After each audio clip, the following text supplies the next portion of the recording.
ಆತ್ಮೀಯ ಬಂಧುಗಳೇ, ಶ್ರದ್ಧೆಯ ತಂದೆ ತಾಯಿಯಂದರೆ, ನಲ್ಮೆಯ ಸಾಹಿತ್ಯಾಭಿಮಾನಿಗಳೇ, ಈ 73ನೇ ಕಗ್ಗ ಬಹಳ ಪ್ರಸಿದ್ಧವಾದುದು. ಯಾಕೆಂತಂದರೆ, ಒಂಟಿ ನೀ ಒಳ ಜಗಕ್ಕೆ ಬಂಟ ಹೊರ ಜಗಕ್ಕಾಗಿ ಅಂತ ಹೇಳಿರುವಂತಹ ಮಾತು ಈ ಒಂದು ಕಗ್ಗದಲ್ಲಿ ಬರುವಂತಹ ಒಂದು ಸಾಲಿನಲ್ಲಿದೆ. ಈ ಒಂದು ಕಗ್ಗ ಮನದಾಳದ ತತ್ವಚಿಂತನೆಯನ್ನು ಹೊಂದಿರುವಂಥದ್ದು. ಇಲ್ಲಿ ಡಿ ವಿ ಗುಂಡಪ್ಪನವರು ಬದುಕಿನ ಗಂಭೀರ ಹಂತವನ್ನು ಬಹಳ ಸುಂದರವಾಗಿ ಚಿತ್ರಿಸ್ತಾರೆ. ಇಲ್ಲಿ ಇರುವಂತಹ ಒಂದಷ್ಟು ವಿಚಾರಗಳನ್ನು ವೇದ, ಭಗವದ್ಗೀತೆ ಹಾಗೂ ಉಪನಿಷತ್ತುಗಳ ಒಂದು ಸಹಾಯದಿಂದ ಹೇಳುವಂತಹ ಪ್ರಯತ್ನವನ್ನು ನಾನು ಸ್ವಲ್ಪ ಮಾಡೋಣ ಅಂತ ಅನ್ಕೊಂಡಿದ್ದೀನಿ. ನಂಟು ತಂಟೆಗಳ ಗಂಟಿ ಬ್ರಹ್ಮ ಭಂಡಾರ ಅಂತಂದಾಗ ಇದರ ಒಂದು ಸೂಕ್ಷ್ಮತೆಯನ್ನು ನಾವು ಅರ್ಥ ಮಾಡ್ಕೋಬೇಕಾಗತ್ತೆ. ಈ ಸೂಕ್ಷ್ಮತೆಯನ್ನು ನಾವು ಬಹಳಷ್ಟು ಸರಿ ಈ ಥರನೂ ಕೂಡ ಹೇಳ್ಬೋದು, ಸಿಂಬಾಲಿಕ್ ಆಗಿ. ಅದಕ್ಕೂ ಮುಂಚೆ ಈ 73ನೆಯ ಕಗ್ಗ ಹೇಗಿದೆ ಅಂತ ನೋಡೋಣ.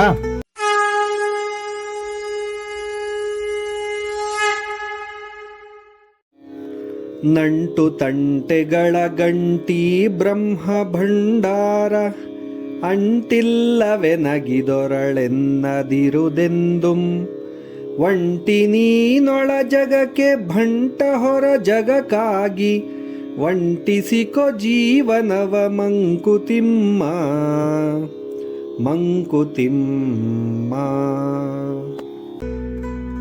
ಇಲ್ಲಿ ಬ್ರಹ್ಮ ಭಂಡಾರ ಅಂತ ಹೇಳಿದ್ರು. ಇದು ಅತ್ಯಂತ ಸಿಂಬಾಲಿಕ್ ಆಗಿರುವಂತಹ ಒಂದು ಪ್ರತೀಕಾತ್ಮಕವಾದಂತಹ ಒಂದು ಶಬ್ದ ಅಂತಂದ್ರೆ ತಪ್ಪಾಗಲ್ಲ. ಅದೇನು ಅಂತಂದ್ರೆ, ಈ ಸಂಬಂಧಗಳ ಗೋಜಲುಗಳು, ತರ್ಕಗಳ ಚಕ್ರವ್ಯೂಹ, ಮನಸ್ಸು ಸಿಕ್ಕಿ ಹಾಕಿಕೊಳ್ಳುವ ಮಾಯಾಜಾಲ ಅಂತಾನೆ ಹೇಳ್ಬೋದು. ಬ್ರಹ್ಮಜ್ಞಾನಿ ದೃಷ್ಟಿಯಿಂದ ಈ ಎಲ್ಲಾ ಸಂಬಂಧಗಳು ಕೂಡ ಮಾಯಿಕ ಅಂತ ಹೇಳಿದ್ರೆ ತಪ್ಪಾಗಲ್ಲ. ಉಪನಿಷತ್ನಲ್ಲಿ ಇದಕ್ಕೆ ಒಂದು ಸಾಂದರ್ಭಿಕ ಉದಾಹರಣೆ ಇದೆ.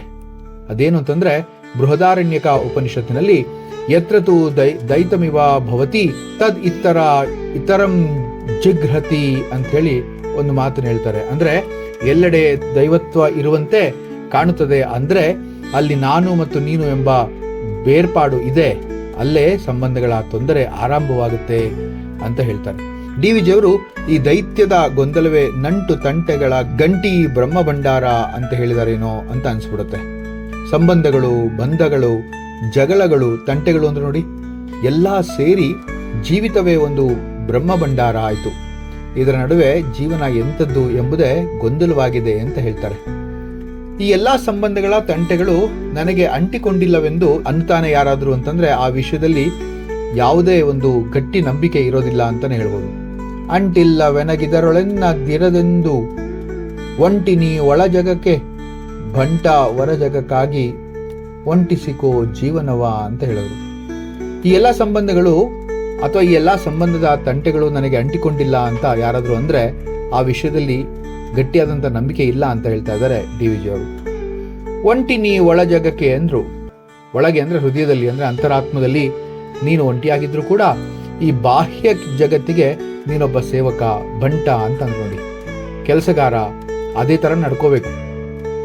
ಆಗ ಅಂತಹ ಸ್ಥಿತಿಯಲ್ಲೇ ನಿನ್ನ ಜೀವನನ್ನ ಒಪ್ಪಿಕೋ, ಒಂಟಿಸಿಕೋ ಜೀವನವ ಮಂಕುತಿಮ್ಮ. ಅಂತಹ ಸ್ಥಿತಿಯಲ್ಲಿ ನಿನ್ನ ಜೀವನವನ್ನ ಒಪ್ಪಿಸ್ಕೋ ಅಂತ ಅಥವಾ ಒಪ್ಪಿಕೋ ಅಂತ ಹೇಳಿ ಹೇಳುವಂತಹ ಮಾತು. ಈ ಕಗ್ಗದಲ್ಲಿ ಡಿ ವಿ ಜಿಯವರು ಜೀವನದ ಒಂದು ಸ್ಥಿತಿಯನ್ನ ವಿವರಿಸ್ತಾರೆ. ಬದುಕಿನಲ್ಲಿ ನಾವು ಎಲ್ಲರೊಂದಿಗೆ ಸಂಪರ್ಕದಲ್ಲಿರ್ತೇವೆ. ಕುಟುಂಬ, ಸ್ನೇಹಿತರು, ಸಮಾಜ, ಈ ಎಲ್ಲ ಸಂಬಂಧಗಳಲ್ಲಿ ಒಂದು ಒಪ್ಪು, ಒಂದು ಅಪಾಯ, ಒಂದು ಗೊಂದಲ, ಒಂದು ಬೇಸರ, ಒಂದು ಸಂತೋಷ ಎಲ್ಲವೂ ಇರುತ್ತೆ. ಈ ಎಲ್ಲ ನಂಟು ತಂಟೆಗಳು ಸೇರಿ ಜೀವನವೇ ಒಂದು ಗಂಭೀರ ಸಂಕೀರ್ಣತೆಯ ಬ್ರಹ್ಮಭಂಡಾರ ಅಂತಂದ್ರೆ ತಪ್ಪಾಗಲ್ಲ. ಯಾರಾದರೂ ಈ ಎಲ್ಲಾ ಸಂಬಂಧಗಳ ಪ್ರಭಾವದಿಂದ ದೂರವಿರಬಹುದು ಅಂತ ಅನ್ಕೊಳ್ತಾರೋ ಅದು ಬರೀ ಭ್ರಮೆ ಆಗತ್ತೆ ಹೊರತು ಅದು ಸತ್ಯಕ್ಕೆ ಬಹಳ ದೂರ. ನನಗೆ ಯಾವುದೂ ಅಂಟಿಲ್ಲ ಅಂತ ಯಾರಾದರೂ ಅಂದ್ರೆ ಅದಕ್ಕೆ ನಾವೇ ನಮಗೆ ತೋಚಿದ ಹಾಗೆ ನಡೆದುಕೊಳ್ಳೋಕೆ ಆಗಲ್ಲ. ನಿಜವಾಗಿ ನಾವು ಸಾಯುವ ತನಕ ಯಾವುದೇ ಸಂಬಂಧಗಳಿಂದ ದೂರ ಇರಕ್ಕಾಗಲ್ಲ ಅಂತಾನೆ ಹೇಳ್ಬೋದು. ಒಳಗೆ ನಾವು ಒಂಟಿಯಾಗಿದ್ದರೂ ಅಂದ್ರೆ ನಮ್ಮ ವೈಯಕ್ತಿಕ ಭಾವನೆಗಳಲ್ಲಿ, ನಮ್ಮ ಅಂತಃಕರಣದಲ್ಲಿ, ನಾವು ನಮ್ಮ ಮನಸ್ಸಿನಲ್ಲಿ ನಾವು ಒಳಗೆ ಒಂಟಿ ಆಗಿದ್ದೀವಿ ಅಂತ ಅನ್ಕೊಂಡ್ರು ಸಮಾಜದ ಭಾಗವಾಗಿ ಹೊರಗೆ ಬಂದು ಕೆಲಸ ಮಾಡಲೇಬೇಕು, ಬೇರೆಯವ್ರ ಜೊತೆ ಸೇರ್ಲೇಬೇಕು, ಬೇರೆಯವರ ಒಂದು ಭಾವನೆಗೆ ತಕ್ಕಂತೆ ಸ್ಪಂದಿಸಬೇಕು. ಬಹುಶಃ ನಮ್ಮ ಮನಸ್ಸು ಎಲ್ಲವನ್ನು ಕೂಡ ಬದಿಗೊತ್ತಿ ವಿಶ್ರಾಂತಿ ಬೇಕು ಅಂತ ಅನಿಸುತ್ತೆ. ಆದರೆ ಜೀವನ ಅನ್ನೋದು ಅಷ್ಟು ಸುಲಭವಲ್ವಲ್ಲ. ಜಗತ್ತಿಗಾಗಿ ಕೆಲಸ ಮಾಡುವ ಭಂಟ ಅಂದರೆ ಕೆಲಸಗಾರನಂತೆ ನಾವು ವರ್ತಿಸಬೇಕಾಗತ್ತೆ, ನಡ್ಕೋಬೇಕಾಗತ್ತೆ. ಆದ್ರಿಂದ ಈ ಎಲ್ಲ ಗೊಂದಲಗಳ ನಡುವೆಯೂ ಒಂಟಿತನವನ್ನು ಅಳವಡಿಸಿಕೊಂಡು ಅಂತಹ ಜೀವನವನ್ನೇ ಒಪ್ಪಿಕೊಂಡು ಸಾಗಬೇಕು ಅಂತ ಹೇಳೋದೇ ಈ ಒಂದು ಕಗ್ಗದ ತಾತ್ಪರ್ಯ ಅಂತಂದರೆ ತಪ್ಪಾಗಲ್ಲ. ಹೆಚ್ಚು ಆಳವಾಗಿ ನೋಡಿದ್ರೆ ಇದು ಡಿಟ್ಯಾಚ್ಡ್ ಇನ್ವಾಲ್ವ್ಮೆಂಟ್ ಅಂತ, ಅಂದರೆ ಅಸಕ್ತ ಸಕ್ರಿಯತೆ ಅಂತ ಹೇಳ್ತೀವಲ್ಲ, ಆ ಥರದ ಒಂದು ತತ್ವವನ್ನು ಸಾರುತ್ತೆ. ಸಂಬಂಧಗಳಲ್ಲಿ ಸಕ್ರಿಯವಾಗಿರು, ಆದರೆ ಅವುಗಳ ಆಂತರಿಕ ಬಾಂಧವ್ಯದಲ್ಲಿ ಅಂಟ್ಕೊಳ್ಬೇಡ ಅಂತ. ಇದು ಮಂಕುತಿಮ್ಮನ ದಾರ್ಶನಿಕ ಚಿಂತನೆಯ ಅತ್ಯದ್ಭುತವಾದಂತಹ ಪ್ರತಿರೂಪ ಅಂತ ಹೇಳಿದ್ರೆ ತಪ್ಪಾಗಲ್ಲ. ಇನ್ನೊಂದಷ್ಟು ಬೃಹತ್ ತತ್ವಶಾಸ್ತ್ರಗಳ ಗೂಡು ಅಂತ ಹೇಳಿದ್ವಲ್ಲ, ಅಂದ್ರೆ ಬ್ರಹ್ಮಗಂಟು ಅಂತೇಳಿ, ಈ ನಂಟು ತಂಟೆಗಳ ಗೊಂದಲವನ್ನ ಅದಕ್ಕೆ ಹೋಲಿಸ್ಬಿಟ್ಟಿದ್ದಾರೆ, ಅದಕ್ಕೆ ಉಪಮೇಯದಿಂದ ವಿವರಿಸ್ತಾರೆ ಅಂತ ಹೇಳ್ಬೋದು. ಈ ಒಂದು ವಿಚಾರದಲ್ಲಿ ಬಹಳಷ್ಟು ಅವ್ಯಕ್ತತೆ, ಬಹಳಷ್ಟು ಅಂಟು ತಂಟೆಗಳು ಅಂತಂದ್ರಲ್ವಾ, ಅಂಟಿಲ್ಲವೆನಗಿದರೊಳೆನ್ನ ದಿರದೆಂದು ಅಂದ್ರೆ ಭ್ರಮೆ ಇಟ್ಕೊಳ್ತೀವಲ್ಲ, ಅದು ಅಂತರಾಳದಲ್ಲಿ ನಮಗೂ ಗೊತ್ತು, ಆದರೆ ನಾವು ಅದಕ್ಕೆ ಮುಕ್ತರಾಗಿಲ್ಲ ಯಾವುದರಿಂದಲೂ ಅಂತ ಹೇಳಿ.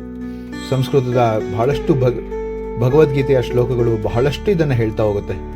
ಯೋಗಸ್ಥ ಕುರು ಕರ್ಮಣಿ ಸಂಗ ತ್ಯಕ್ತೇವ ಧನಂಜಯ ಅಂತ ಕೃಷ್ಣ ಅರ್ಜುನನಿಗೆ ಸಂಯಮದಿಂದ ಲಿಪ್ತತೆಯನ್ನ ತ್ಯಜಿಸಿ ನಿನ್ನ ಕರ್ತವ್ಯಗಳನ್ನ ನೆರವೇರಿಸು ಅಂತ ಹೇಳುವಂತ ಮಾತಲ್ಲಿ ಹೇಳ್ತಾರೆ. ಒಳಗೆ ಯೋಗಸ್ಥನಾಗಿರು, ಹೊರಗೆ ಕರ್ತವ್ಯಸ್ಥನಾಗು. ಇದು ಡಿ.ವಿ.ಜಿ. ಅವರು ಬರೆದಿರುವಂತಹ ಈ ಕಗ್ಗದಲ್ಲಿ ಇರತಕ್ಕಂತಹ ಒಂದು ಬಹಳ ಸುಂದರವಾದಂತಹ ತಾತ್ಪರ್ಯ. ಒಳಗೆ ಒಂಟಿತನ, ಹೊರಗೆ ಬಂಟತನ, ಇದು ಡಿಕೋಟಮಿ ಅಂತ ಹೇಳಿ ನಾವು ಕರೆಯುವಂತಹ ಮಾತನ್ನ ಇಲ್ಲಿ ಒಪ್ಕೋಬೇಕಾಗತ್ತೆ. ಏಕೋ ದೇವಃ ಅಂತ ಹೇಳಿದ್ವಲ್ಲ, ಇಲ್ಲಿ ಅಂತಹ ಒಂಟಿತನದಲ್ಲಿಯೇ ದೇವರನ್ನ ಅನುಭವಿಸ್ಬೇಕು. ಎಲ್ಲರೂ ಇದ್ರೂ ಕೂಡ ನಿಜವಾದ ಸಾಂಗತ್ಯ ದೇವರೊಂದಿಗಿದ್ರೆ ಮಾತ್ರ ಅವನು ಯೋಗಿ ಆಗ್ತಾನೆ ಅಂತ ಭಗವದ್ಗೀತೆ ಹೇಳುತ್ತೆ. ಒಂದು ಜೀವನದ ತತ್ವೋಪದೇಶ ಇದು ಅಂತಂದ್ರೆ ತಪ್ಪಾಗಲ್ಲ. ಇನ್ವರ್ಡ್ ಸಾಲಿಟ್ಯೂಡ್ ಮತ್ತು ಔಟ್ವರ್ಡ್ ರೆಸ್ಪಾನ್ಸಿಬಿಲಿಟಿ ಎಂಬಂತಹ ದ್ವಂದ್ವವನ್ನ ಒಪ್ಪಿಕೊಳ್ಳುವಂತಹ ಧೈರ್ಯ ನಮಗೆಲ್ಲರಿಗೂ ಇರಬೇಕಾಗತ್ತೆ. ಅಂತರಂಗದಲ್ಲಿ ಸ್ಥಿತಪ್ರಜ್ಞನಾಗಿರು, ಬಾಹ್ಯದ ಜಗತ್ತಿನಲ್ಲಿ ಕರ್ತವ್ಯಪರನಾಗಿರು ಅಂತ ಹೇಳುವಂತಹ ಒಂದು ಸುಂದರ ಯುಕ್ತಿ ಈ ಒಂದು ಮಂಕುತಿಮ್ಮನ ಪಾಠಗಳಲ್ಲಿ ಲಭ್ಯವಾಗುತ್ತೆ ಅಂದ್ರೆ ತಪ್ಪಾಗಲ್ಲ. ಮನುಷ್ಯನ ಆಂತರಿಕ ಛಲ ನಿರ್ಲಿಪ್ತನಾಗಿ ನೋಡಲು ಇಚ್ಛಿಸುವವನೊಬ್ಬನೇ ಯೋಗಿ ಅಂತಕ್ಕಂತಹ ಮಾತನ್ನ ಇಲ್ಲಿ ಹೇಳ್ತಾ ಬರ್ತಾರೆ. ಒಂಟಿಸಿಕೋ ಜೀವನವ ಅಂತ ಅಂದ್ರು. ಈ ಒಂದು ಎಪಿಗ್ರಾಮ್ಯಾಟಿಕ್ ಸೆಂಟೆನ್ಸ್ ಅಲ್ಲಿ ಇದು ಪರೋಕ್ಷ ಅನುಭವದ ಪ್ರಬೋಧ ಅಂತಂದ್ರೆ ತಪ್ಪಾಗಲ್ಲ. ಬದುಕಿನಲ್ಲಿ ಒಂಟಿತನದ ಅಂಶವು ಅನಿವಾರ್ಯವಾಗಿರುತ್ತೆ ಕೆಲವು ಸತಿ. ಇದಕ್ಕೆ ಶಂಕರ ಭಗವತ್ಪಾದರ ಭಾಷ್ಯ ಮತ್ತು ಅದ್ವೈತದ ತತ್ವ ಒಪ್ಪಿಕೊಳ್ಬೇಕಾಗೇ ಬರುತ್ತೆ. ಏಕೋಹಂ ಬಹುಸ್ಯಾಮ್ ಅಂತಂದ್ರೆ ನಾನು ಒಬ್ಬನೇ ಇದ್ದೆ, ಬಹು ರೂಪಗಳಲ್ಲಿ ವ್ಯಕ್ತವಾಗಲಿ ಎಂಬಂತಹ ಸೃಷ್ಟಿಯ ಆರಂಭ. ಆದರೆ ಅಂತಿಮ ಸತ್ಯ ಏನು ಅಂತಂದ್ರೆ ನೇಹ ನಾನಾಸ್ತಿ ಕಿಂಚನ, ಇಲ್ಲಿ ಅನೇಕತ್ವ ಎಂಬುದೇ ಇಲ್ಲ ಅಂತಕ್ಕಂಥದ್ದು. ಈ ಔದಾರ್ಯತೆಯನ್ನ ಒಪ್ಪಿಕೊಳ್ಳಬೇಕಾದಂತಹ ಪ್ರಮೇಯ ನಮಗೆಲ್ಲರಿಗೂ ಇದೆ. ಒಂಟಿಸಿಕೋ ಜೀವನ ಅಂತಕ್ಕಂಥ ಮಾತು ಕೂಡ ಅದನ್ನೇ ಹೇಳುತ್ತೆ. ಏಕಾಂಗತ್ಯತೆಯನ್ನು ದುಃಖವಲ್ಲ, ಅದನ್ನ ಆತ್ಮಾನುಭೂತಿಯಾಗಿ ಕಾಣಬೇಕಾಗಿ ಬರುವಂತಹ ಪರಿಸ್ಥಿತಿ ನಮ್ಮಲ್ಲಿದೆ. ಯಾಕೆ ನೋಡಿದ್ರೆ ಮಂಕುತಿಮ್ಮನ ಕಗ್ಗಗಳು ಕೆಲವೊಮ್ಮೆ ಬೃಹತ್ ಉಪನಿಷತ್ತಿನ ಈ ಶ್ರುತಿ ಸ್ಮೃತಿಗಳ ಸಾರಾಂಶದಂತೆ ಕೂಡ ಭಾಸವಾಗುತ್ತೆ ಅಂದ್ರೆ ತಪ್ಪಾಗಲ್ಲ. ಅವುಗಳನ್ನ ಸರಳ ಭಾಷೆಯಲ್ಲಿ ಮೌಲ್ಯವಂತ ತತ್ವಗಳಾಗಿ ನಮ್ಮ ಮುಂದೆ ಡಿ.ವಿ.ಜಿ. ಇಡುವಂತಹ ಪ್ರಯತ್ನವನ್ನು ಮಾಡಿದ್ದಾರೆ. ಅಂತಹ ಮಹಾನ್ ಓಜಸ್ವಿ ಪುರುಷನಿಗೆ ಶಿರಸಾಷ್ಟಾಂಗ ನಮಸ್ಕಾರ ಮಾಡೋದೊಂದೇ ನಮಗೆ ಇರುವಂತಹ ಮಹದಾತ್ ಕರ್ತವ್ಯ. ಕಗ್ಗ ಅಂತಹ ಸುಂದರವಾದಂತಹ ಭಾವನೆಯನ್ನ ವ್ಯಕ್ತಗೊಳಿಸುತ್ತೆ ಅಂದ್ರೆ ತಪ್ಪಾಗಲ್ಲ. ಮುಂದಿನ ಕಗ್ಗದೊಂದಿಗೆ ಮತ್ತೆ ಭೇಟಿ ಆಗ್ತೇನೆ. ನಮಸ್ಕಾರ.